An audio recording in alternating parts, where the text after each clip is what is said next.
Nobody ever wants to talk about the bad things in our family. I represent the oldest living generation of my maternal family in Seattle, Washington. At the age of 32, my mother passed away from a short battle with cancer. It was 1984, her diagnosis was late, and the options for treatment were not available to her. In her absence, my brother and I went to live with my maternal grandmother. My grandmother was a warm and loving person, but my mother's death was difficult for her. When I was 12, I did a science project on breast cancer. This upset my grandmother. When I completed the project, she told me to never bring the subject up again. I continued to thirst for knowledge. Why did this happen? Will this happen to me? I asked. I tried to abide by my grandmother's wishes, never talking about health in any sense. I grew up in needing a job.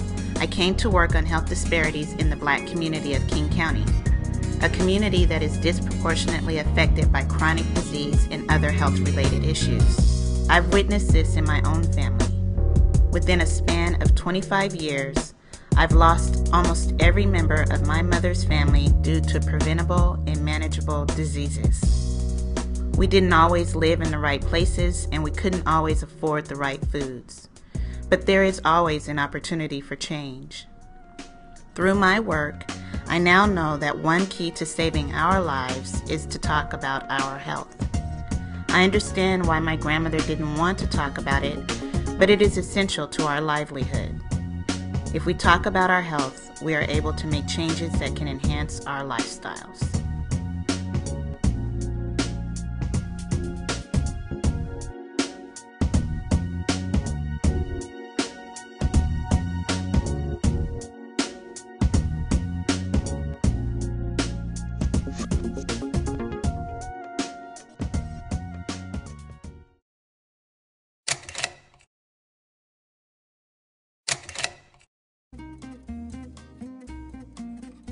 Like most people my age, ever since I can remember, I've been taught that smoking is bad. It can give you cancer, it turns your teeth yellow, it's a waste of money. I was always a rule-abiding child, so I just accepted the fact that smoking isn't good and went on with being a kid. Sugar was always my vice anyway, but that's another story. Now in my 20s, I've still never smoked and have never been tempted to try it. Sugar is still my vice, but only in moderation. Last year, I started working on the non-smoking initiative at King County Housing Authority. I asked a few kids at one of our properties for ideas on how to improve their community, and I remember them saying that they wished people wouldn't smoke around them. They wanted to be able to breathe clean air. Thinking back on my own childhood, I can't recall a time when I wasn't able to do that. I guess I was lucky. I'm glad that these kids were able to say what was bothering them and hope for a change. As kids, they don't have the ability to choose a smoke-free environment to live in, even though they may want one. That's why I'm happy to be working on a non-smoking policy for our public housing buildings, for those who don't have a choice in where they live. By preventing smoke indoors, we can help limit everyone's exposure to second- and third-hand smoke. There are so many people, not just kids, who don't have the privilege of choosing where to live. But shouldn't everyone have the choice to breathe clean air?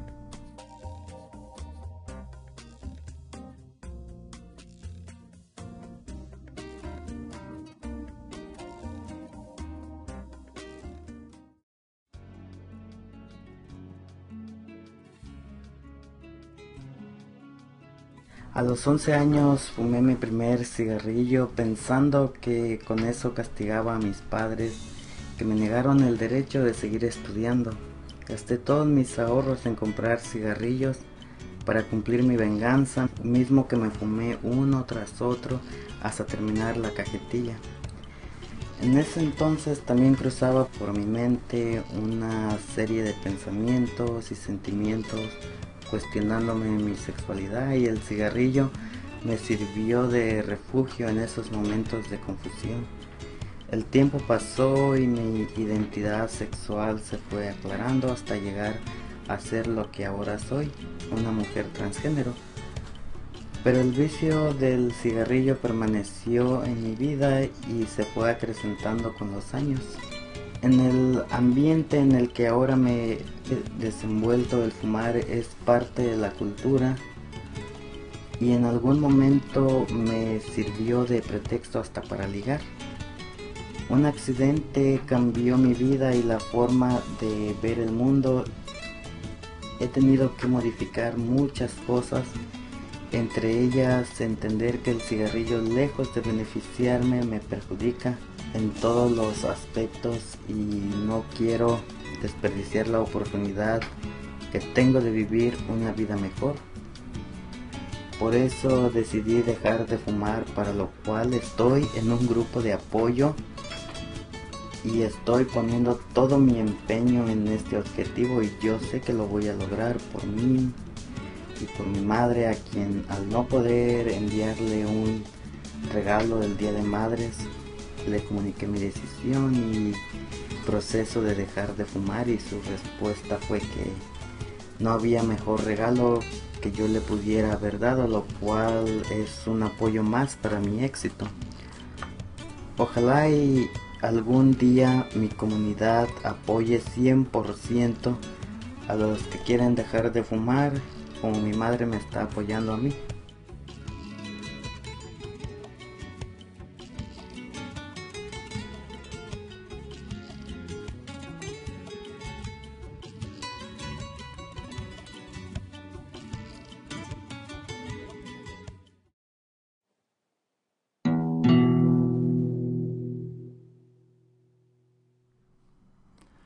At my job, I work to promote tobacco-free living. I help people quit, and I promote smoke-free spaces to work and play. But recently, at a meeting, I heard these words clearly and forcefully. Our clients can't quit smoking. Eliminating smoking from our apartments is not an option for us. I struggled to maintain my professional composure, but I was livid, because I know how deadly the smoke can be. See, I had a beautiful mother once. She was healthy, she was outgoing. She played soccer with the Dragon Ladies, hiked the Cascades, and taught us how to make whole grain tortillas. The happiest day in her life was when her grandkids were born in October. My sister had had twins.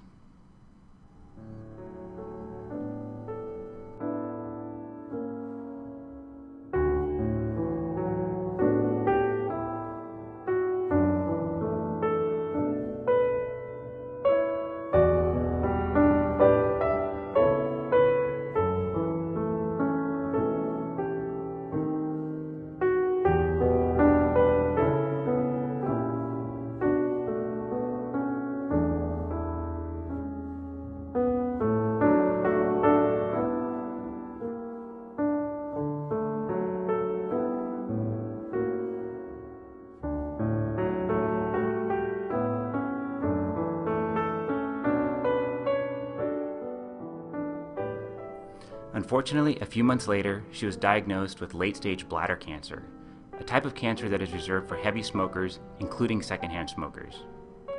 But she fought hard. We did the cancer walk, consulted many specialists.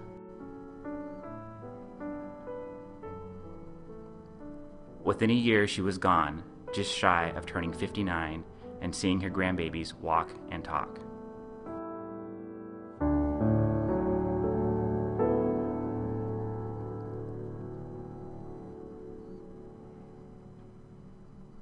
If the doctor had asked about secondhand smoke, they would have known.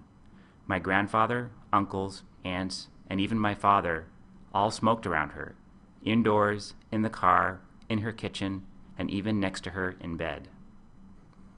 I know they couldn't quit for themselves, but if they knew they were quitting to save my mom, I know they would have quit.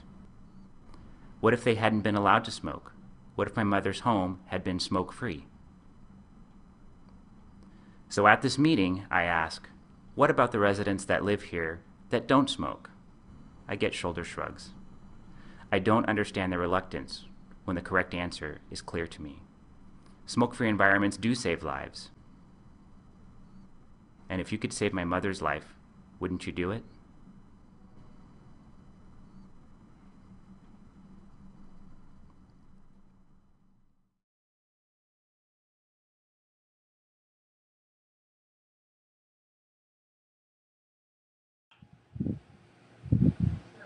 Hi, well, this is my photo booth option in my iMac. My son said I should try it, but goodness, it sure is an ugly picture. I don't like it. Makes me look like I'm an old invalid and can barely breathe. I'm going, and I'm not really going like that. Almost, but not quite. So, anyway, now I gotta figure out how to stop this so I can send it to somebody and scare them, okay? Here we go. How do I do this? Oh, okay, here.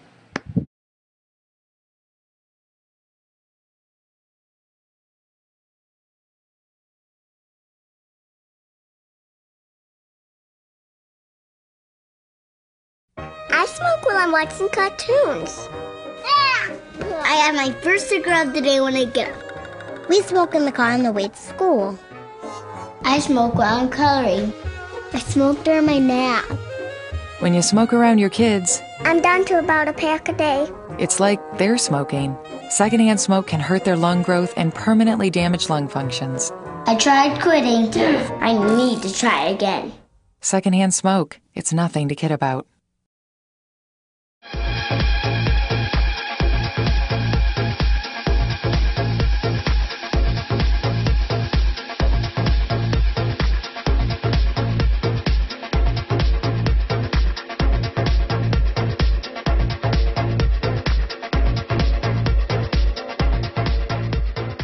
My name is Egan O'Ryan. I'm the festival director for Pride Fest.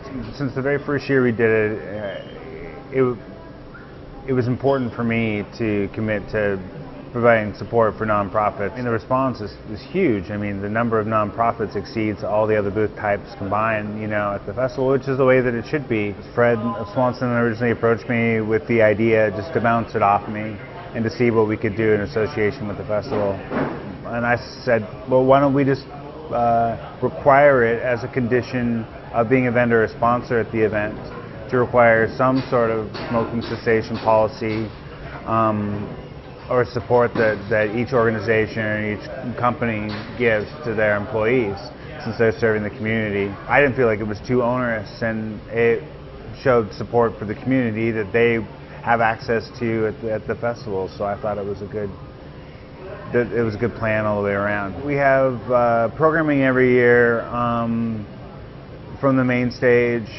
Last year we were able to show some Gay City documentaries and some other things from the main stage because it was our first year with a video wall. I think that we found it was a big success. It was something that was a little outside of our comfort zone, and so we figured out, how to make it work within the culture of the festival. So that it didn't become a distraction. Instead, it became something that we felt contributed positively to the community and helped to create awareness.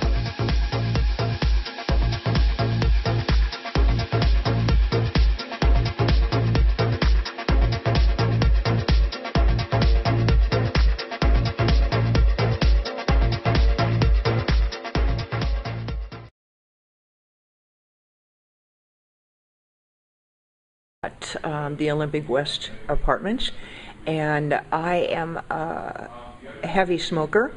I have caused extensive damage to my apartment, nicotine damage. I've also caused myself some health problems by smoking. I am currently trying to quit and completely in favor of the non-smoking program because I feel that it will give me the additional incentive that I need to hopefully accomplish that.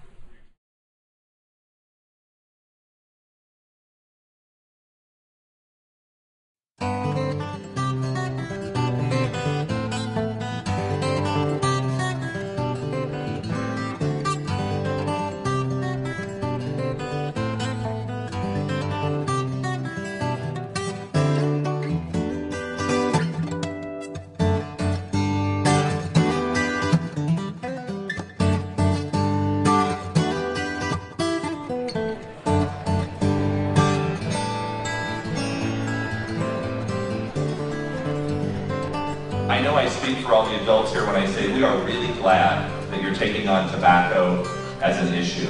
It is the single most preventable cause of disease and death in the United States. The single most preventable. We can actually do something about this, and it is through your voice and your leadership it will happen.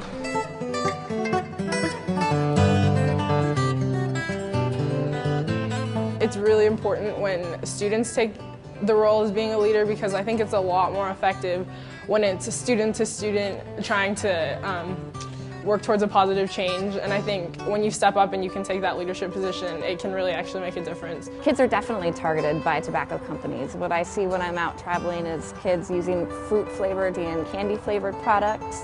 When I do exercises with kids about media literacy and seeing what advertisements are out there, the youth themselves say, this is directed towards me. I know this is directed towards me. They're talking to their family, their friends. Youth are hugely influential. They have a very powerful voice, and they change the norms just by having conversations with the youth and the other adult leaders in their lives. There's a bus stop right outside my house, and there's all these people who throw trash and smoke there, and the cigarette smoke comes in through our windows and we can smell it. We have a lot of leadership groups in Seattle Public Schools based in our different buildings that are doing work to combat tobacco use in general, tobacco use on campus, and the bigger pictures around policy, advertising, things like that.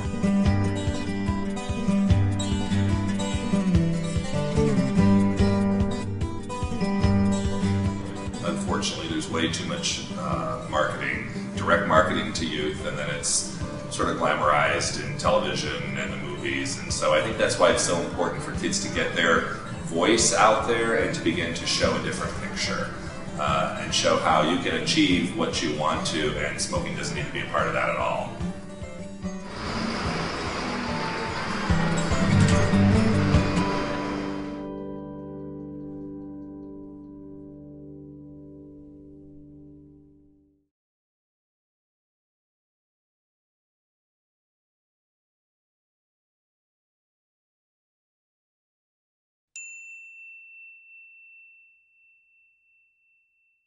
Listen up! I am not a target. My little brother is not a target. My voice is my power. My voice is my power. Dear Senator Adam Klein. Dear Senator Adam Klein. Dear Representative David Pratt. Dear Senator Kaiser. Dear Representative Sharon Tomiko Santos. I live in Lake City and I am senior at Roosevelt High School.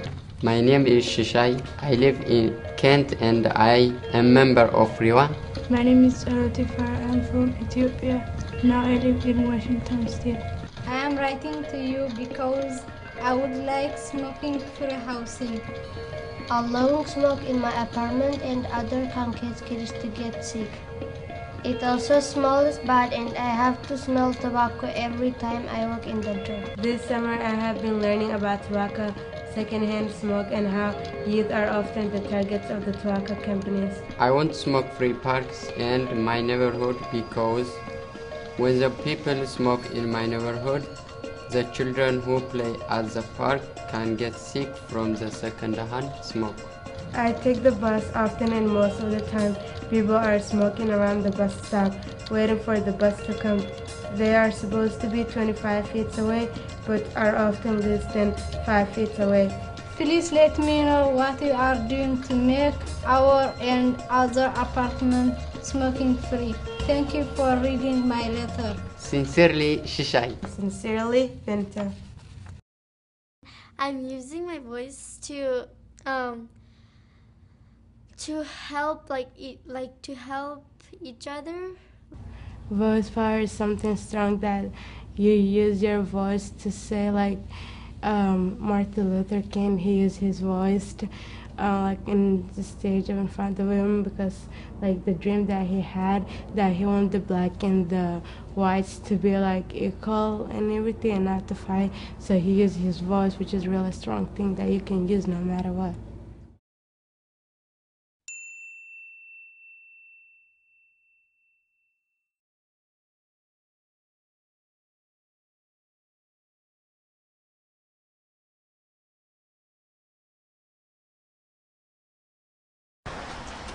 I'd like to, before I start, just introduce the other elected officials and important staff people who are here today. The mayor of the city of SeaTac, Terry Anderson, is here. Mayor. and also City Manager Todd Cutts. From the City of Burien, City Manager Mike Martin. We also have many parks in King County that are supportive of smoke or tobacco-free public places. The representatives of those places include Kit Ledbetter from SeaTac Parks, Michael Lefreniere from Burien Parks, Daryl Faber, the Auburn Parks Director, Mac Hunter, who is the Strategic Advisor for the Seattle Department of Parks and Recreation, Katie Terry, who's the King County Deputy Parks Director, Bruce Fletcher, Mercer Island Parks Director. In addition, we have Chief Jim Graydon, SeaTac Police, King County Sheriff's Office. We have Dr. David Fleming, who's the Director of Public Health, Seattle, King County. We have representatives from the American Lung Association, and, as you can see, making themselves useful, a group of high school students from Highline High School. Let's give them a hand. We've also received supportive statements from some folks in the community, from the City of Auburn, Mayor Pete Lewis, the City of Covington, Mayor Margaret Harto. I too want to congratulate the City of Burien and other cities working toward healthier parks and other public places for their residents. And I am thrilled this is happening here in my district. Why don't we have the students come You guys help? want to go help? Make it work, too. Yeah. Okay, so we got a couple shovels. I love how they all have their big, humongous backpacks on. Oh, the other day I tried to pick up Imani's and I almost broke my hand.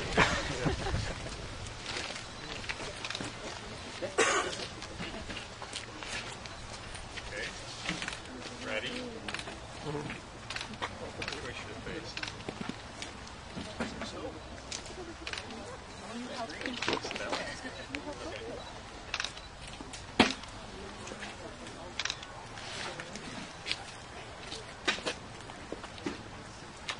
Can I get everybody to look right over here once? So you got to step back to there we go. Great. One, two, one more. Thank you. You guys can fill that hole now. Start shoveling. There we go. All right. Yeah, there we go. Good job. Feel healthier already. Get tired down here. You can take a trip.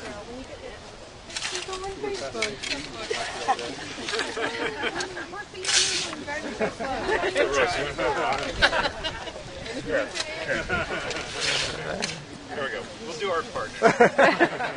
There we go. That'll do.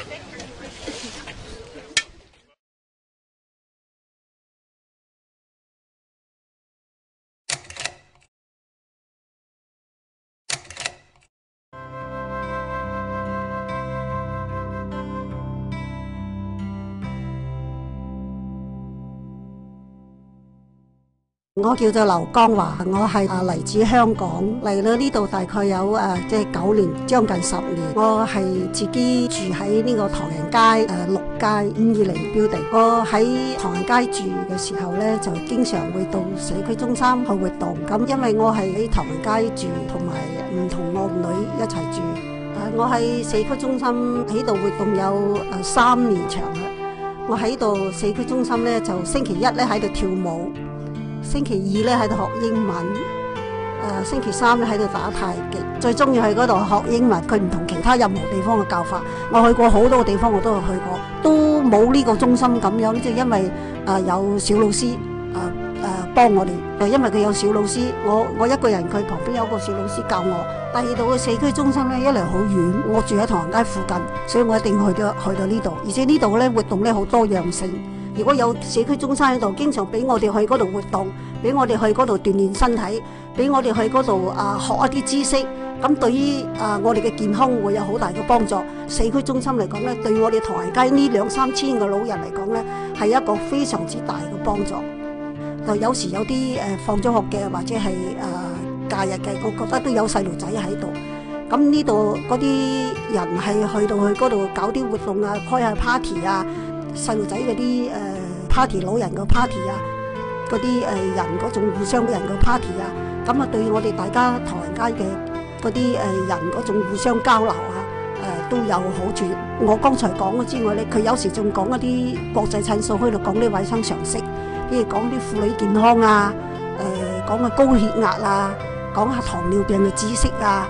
咁我哋喺嗰度都會學到呢啲嘢，都可以去聽到一啲有關我哋本身嘅保健問題。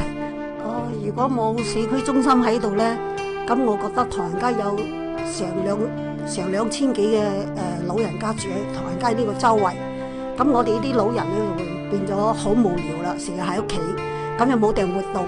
咁我覺得如果冇地方去活動，冇幾多施展佢哋嘅呢個娛樂嘅話咧，就會得病，即係得病嘅機會會更多，健康唔好會增加政府嘅醫藥費。如果冇社區中心咧，我覺得即係冇定好去，見唔到咁多朋友，必不可少啊！我覺得。I love community center.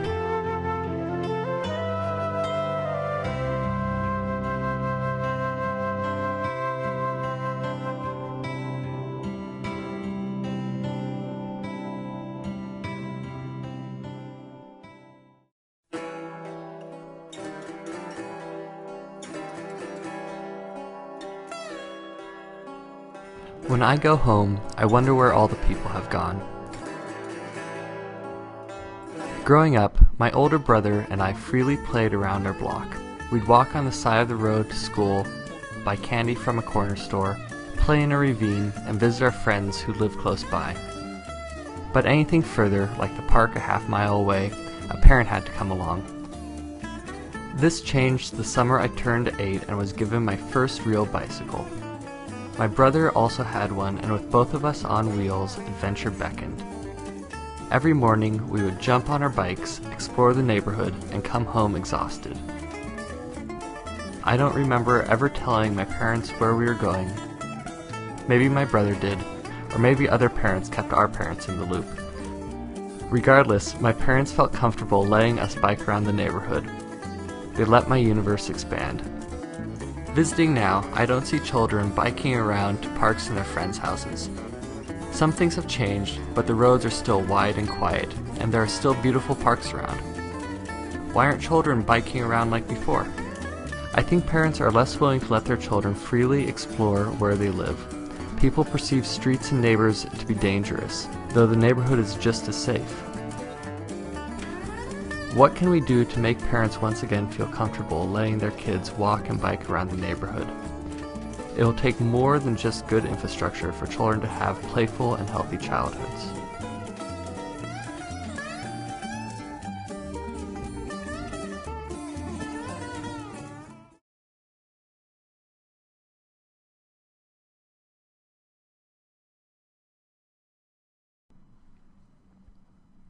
I ride because I always wanted to fly. I ride because I never want to get old.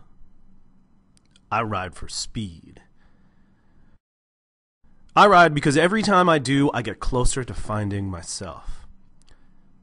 I ride because I love the way the wind sounds in my ears. I ride because I get stronger every time I do. I ride because making friends is easier on a bike. I ride because you never know who you're going to meet on the road. I ride because riding is way cooler than running after a bus. I ride with my people. I ride because shifting gears feels like freedom. I ride so I can feel the world humming through my spokes. I ride because every meal is a feast. I ride to feel good. I ride to feel great. I ride to become better. I just ride to ride. Chief Sealth Bike Club, Bike to School Month. Why do you ride?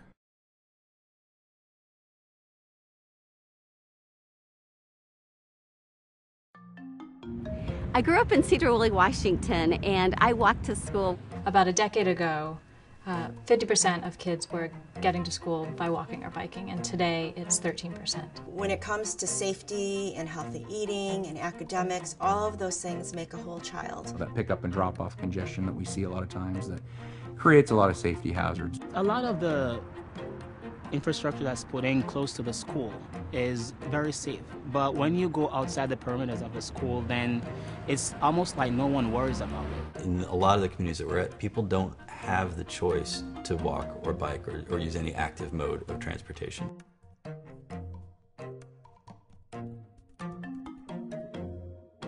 We're working with 6 school districts in South King County. Each school district selected 3 schools. They're schools that have traditionally not gotten the same degree of infrastructure investment as other schools in our region. The work we're doing at CPPW and the work that Feet First is doing, the Bicycle Alliance of Washington is doing, is that we're hoping to increase physical activity in children, primarily elementary school children. A big part of what this program has tried to do is connect the schools and the districts and the city governments. One of the biggest priorities that comes out of it is that cities are increasingly looking for a healthy community, and the schools are also looking for healthy students. Starting tomorrow on Thursday, we're going to begin our Walk to School Thursdays program. My vision is to incorporate a Walk to School program. We are doing this by having one day a week where we designate for students to be able to walk to school as a group. We want to make sure that our streets are appropriate for walkers, for bikers, and for cars, and for transit, for everyone. Who knows anything about this intersection? Can anyone tell me something about this intersection? The purpose of a walking audit is to bring together people that are invested in a particular neighborhood or different community from all different perspectives, from the community members up to the elected officials. And we facilitate a conversation while we're walking around the neighborhood. Using the information that we get from the walking audit, we help put together a walking map that shows where the best routes to school are for the kids, and then that can get distributed to parents so that they can help plan their kids' path to school. And then we can put together a plan so that even if there's not money available right now to make changes, we've got a plan lined up so that we can actually start making those improvements. You gotta get your groups of 3 so we can get ready to go! Each school is holding an encouragement event, so that's like a walk to school day. It's just a chance to sort of entice people back on the streets to remember what it's like to walk to school. It's also to get people from the city to come out and walk from the school, and to get parents to do the walk to school, to actually physically experience what the walk is like. We've seen in other communities that schools that initially start off with a big one-time event where you walk to school have decided that they've gotten enough enthusiasm from the kids and the parents that they've tried doing it once a week. And then after that, they start doing it twice a week. And then at a certain point, it just becomes the norm that people want to walk to school together because it's an enjoyable activity.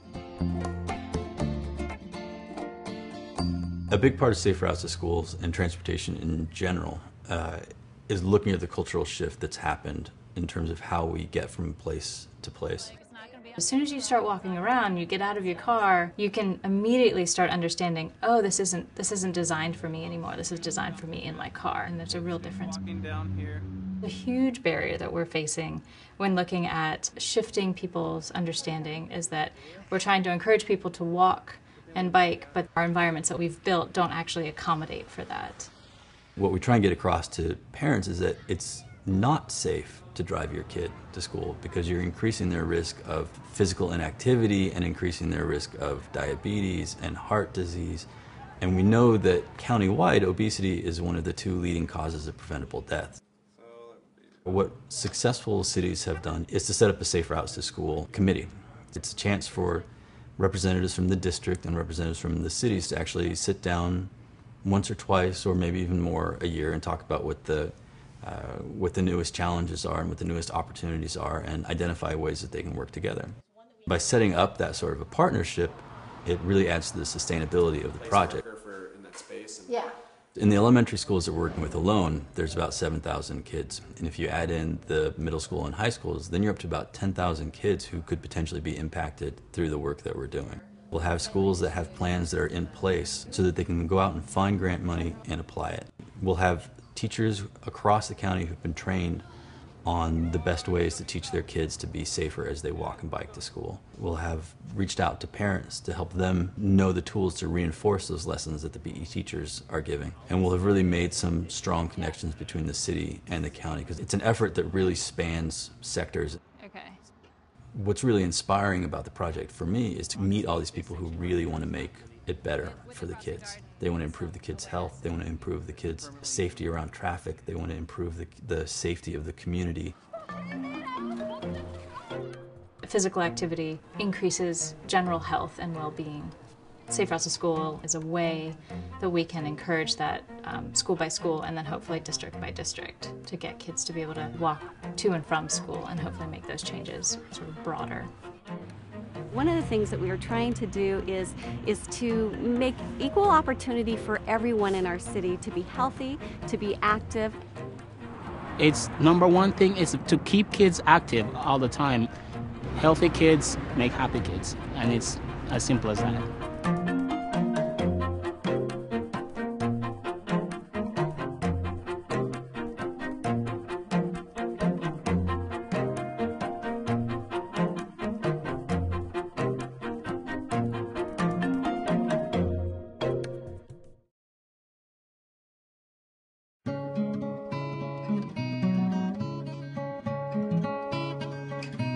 I grew up in Cedar Woolley with my mom, sister, dad, and Coco. As a young girl, I walked to school with my mom. We held hands and played "Don't Step on a Crack or You'll Break Your Mother's Back." We jumped over every single crack. When I was older, I walked to school with my sister and cousin. We sang, "1, 2, buckle my shoe." Our parents encouraged us to walk. It was good for us. We got our wiggles out, and we were ready to learn. Later, I walked to school with my friends. We talked about our love lives. Walking was fun and safe. We didn't realize that in some neighborhoods the routes to school weren't safe. Today, as the policy analyst for the City of Des Moines and part of the Healthy Highline Communities Coalition, we are learning that some of our routes to school are missing sidewalks, and at one school, during the flashing times, before and after school, on an average day, there are over 100 speeding violations. Shouldn't all children and families walk safely? We think they should. So together, we are making changes for active living on safe streets. My love for walking was inspired early. Still today, I love walking in my Highline neighborhood with Buddy, Mark, Mom, and Zoe. But when cars go speeding by and the street is missing a sidewalk, it feels just not safe. Please join us in creating safe streets. Who knows how many children and families we will help get to school safely and inspire to become lifelong walkers step by step.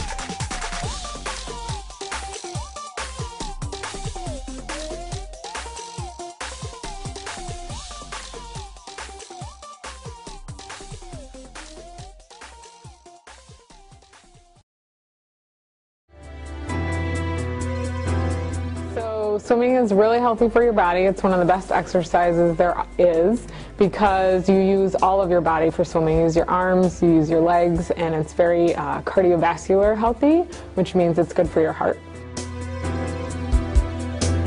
You should try it out, and it's very fun, and you should really do it because you get exercise. I think swimming is important just in case you go out on a boat. It's a safety issue. It's important because you get exercise out of it and fun. It's good exercise, good for the body. Lets loose.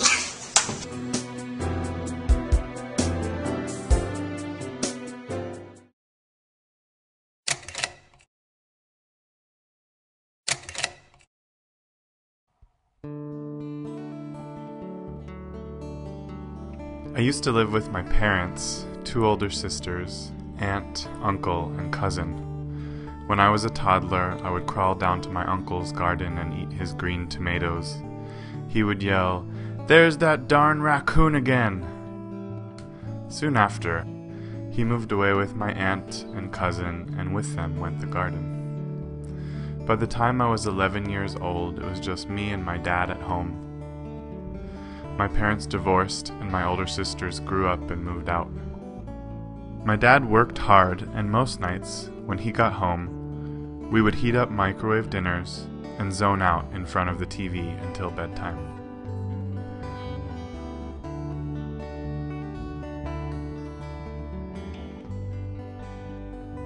I went searching for the community I had lost when my family members moved away. I found it at my other friends' houses, where families would invite me to cook, share about our days, laugh, and comfort each other. I also found community in the local parks and playfields, where my friends and I would play year-round.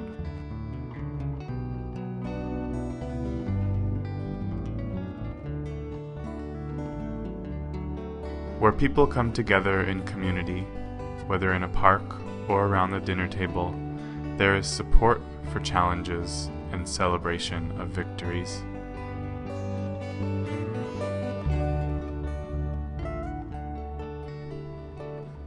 Now, in my work with the food banks of South King County, my favorite projects are the ones in which I can help communities create new parks and gardens. This park we built will produce hundreds, if not thousands of pounds of incredibly healthy produce for the community this year. We can measure that and be proud.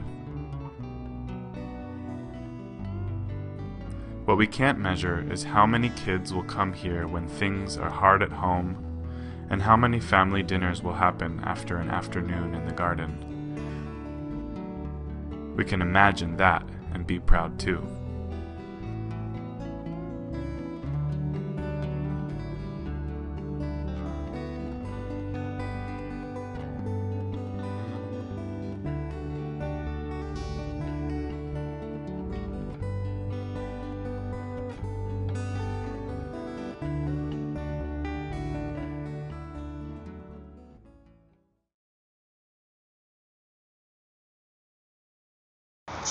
Good morning, ladies and gentlemen of Washington State. I'm Demetrius Diamond. I'm Jamal Harrison.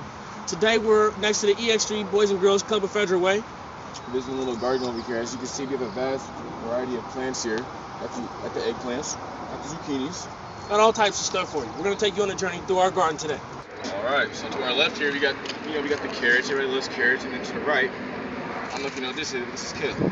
So I like to remember the name because, you know, it's got the tinted green, kind of like an old lady color. Got some little purple, you know, some kale and gale, you know. Remember that one. We got it. All right, we got a little baby strawberries here. They're not quite grown yet, so they're not that interesting. So let's continue. I still can't see the strawberry. There it is. Strawberry. Some onions right here. You know, I got my glasses on because they're going to make me cry if I can't look at them straight. Challenge for you guys today is go out, pick one of these fruits or one of these vegetables and, you know, get full from it. Eat a hearty meal of that.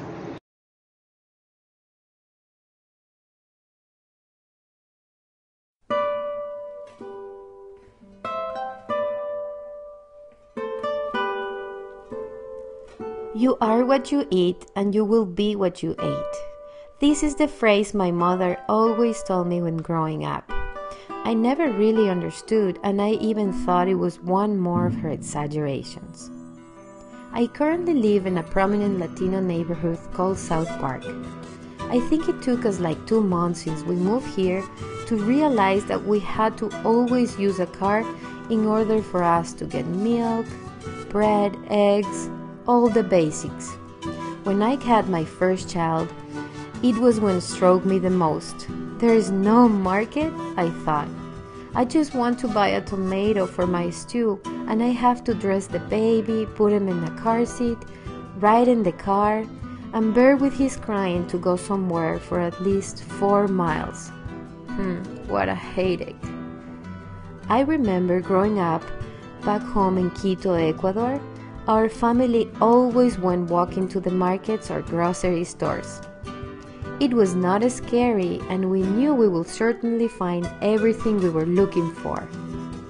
but the first time I went to the store here, I was scared. The store was very dark and maybe about 5 people in line buying just beer. They smelled like cigarettes and everyone looked and smelled like if they had slept in a bar. I did not want to go back there, and let alone to take my babies to witness that. I have to say, I've seen changes lately. The last time I visited the same store, instead of candy to our eyes, the first thing we could see were vegetables and fruits. Wow, a little change can truly make an impact. This time, even my son Gabriel, the first thing he said as we walked in was, "I want a banana, Mommy." I was so happy. We are a small community, but it will be much different if we will have healthier choices for our family. We would like to live longer as well, and we want our children to always have a choice to live and eat healthy. Now I really understand what my mother was referring to. I think we should all have the same right to be what we eat, if we can eat healthy, and if we have the opportunity.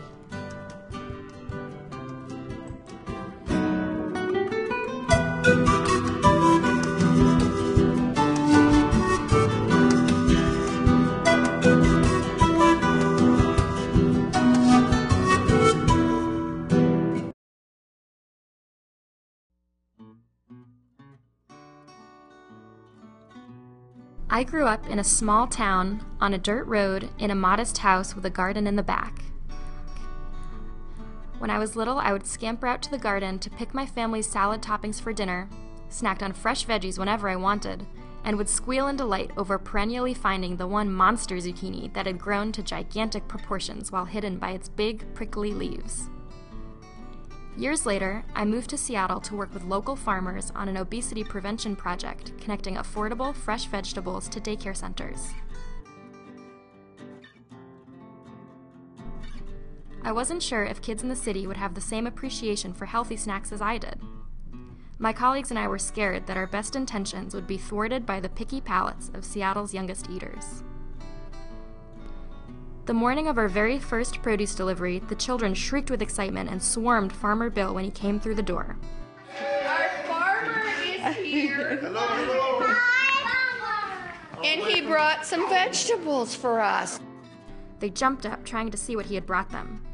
A full case of raw baby kale. "Can we touch it?" one girl asked. "Are we allowed to eat it?" Before I knew it, the kids were diving right in.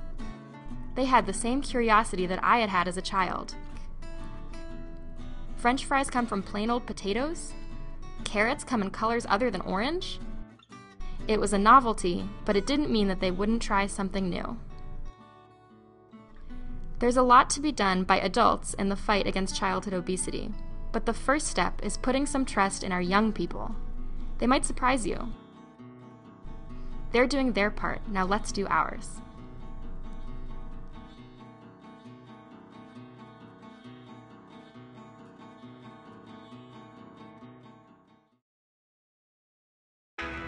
Hi, I'm Mia. I want to be a healthy kid, but I need to be able to get healthy steps.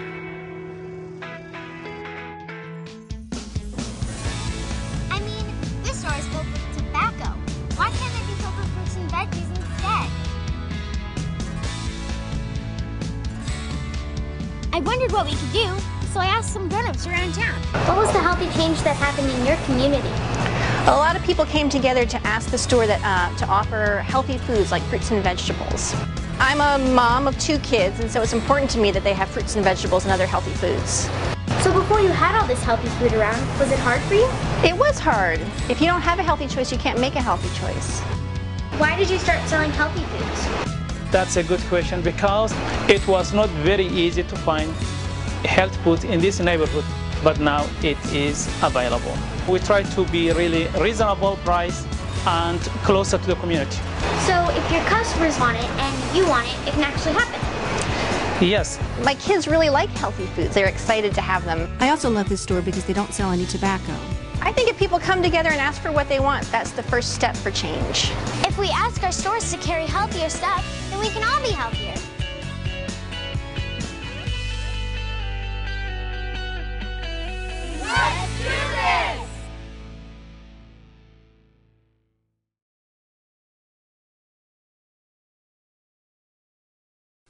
I'm going to beat you in the triathlon. No way. This energy drink is gonna help me win. I'm drinking water and you're finna get smacked. On your marks. Get set. Go. See, I'm feeling energized. Wait, why am I feeling so sluggish? Well, I'm feeling great.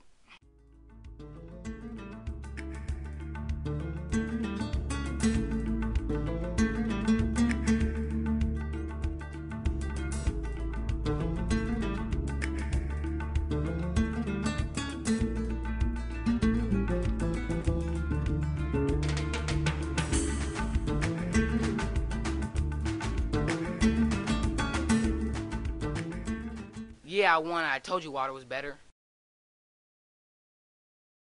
The Boys and Girls Club, the positive and healthy place for kids. That energy drink messed me up.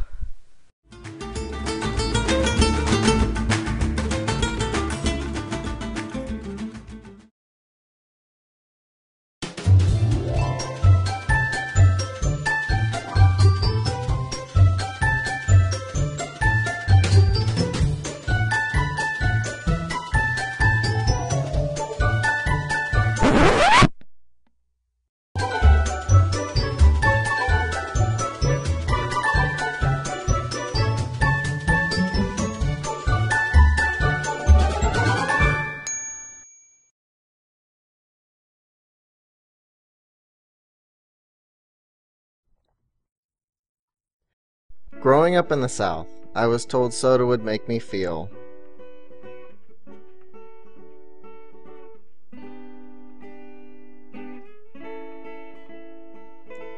we drank it daily, knowing it might not be the best thing for us, but it was everywhere, it was tasty, and it was cheap. In 2002, I left the South and joined the Army. When I deployed to Iraq, soda was easily available both times. As it turns out, soda is not the best thing to drink when you are in a 130-degree desert.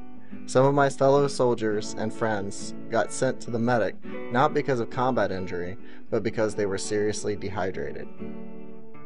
Meanwhile, back home, folks started looking a little rounder. All the newspapers started to talk about an obesity epidemic, and my family who runs a funeral home even had to start buying bigger coffins. I knew I needed to start making a change in my life, not just for myself, but for my friends and family in the community. Today, I work on Soda-Free Sundays, a campaign dedicated to not just raising awareness, but challenging people not to big change, but to small one. Every time I would try to just quit soda, I would fail, but gradually, stepping back works. At least it did for me. By just not drinking soda one day a week, I gradually grow that to 2 days, then 3, and so on. I need to quit, and that starts by realizing that soda really makes me feel.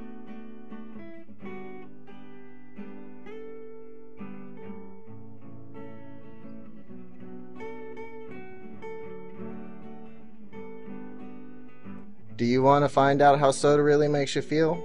Take the pledge to take a break from sugary drinks at sodafreesundays.com. Do you want to get a drink? Mom, can I please have some soda with this? Me too. Sure. Oh my gosh, this has 270 calories and 74 grams of sugar. We need to go for a walk. Aww. You guys, we need to work off that soda. So I want 50 jumping jacks. 25. 30. 11.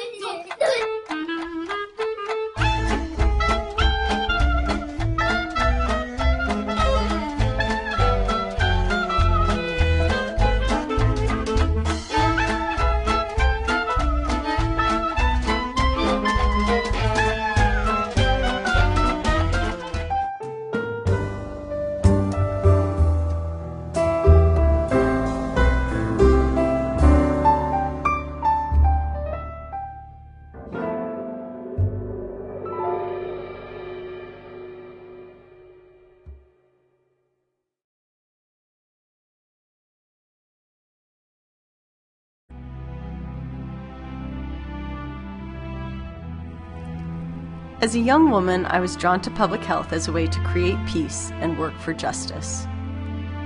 I was inspired by my parents' devotion to making the world better through their work. My mother grew up with little money. She devoted her life to teaching instrumental music to kids from low-income families. My dad, a Holocaust survivor, became an economist. He believed that changing economic policy was a crucial way to improve people's lives. I spent the first decade of my career trying to improve access to medical care. Over time, I became more and more outraged. Opportunities for a healthy life were becoming worse. I was cynical. Where was the investment in prevention? In 2010, my passion for justice was reignited when public health was awarded federal stimulus funds to improve the health of King County. Public health invested the money in prevention to remedy health inequities. Finally, I was part of an effort to change neighborhoods and institutions rather than expecting individuals to shoulder the weight. This is the prevention I so strongly believe in. School districts, community-based organizations, and city governments all made changes with an eye on sustainability. A coalition was created for chronic illness prevention. Leaders gathered to champion healthier communities. The people of King County were encouraged to work together to create healthier places. While the grant ends in 2012, the work continues. The economic investment in opportunities for healthy food, physical activity, and tobacco-free places is working. We are on the road to a healthier King County where everyone can thrive. While the world is far from perfect, my hope is restored that we can make it better.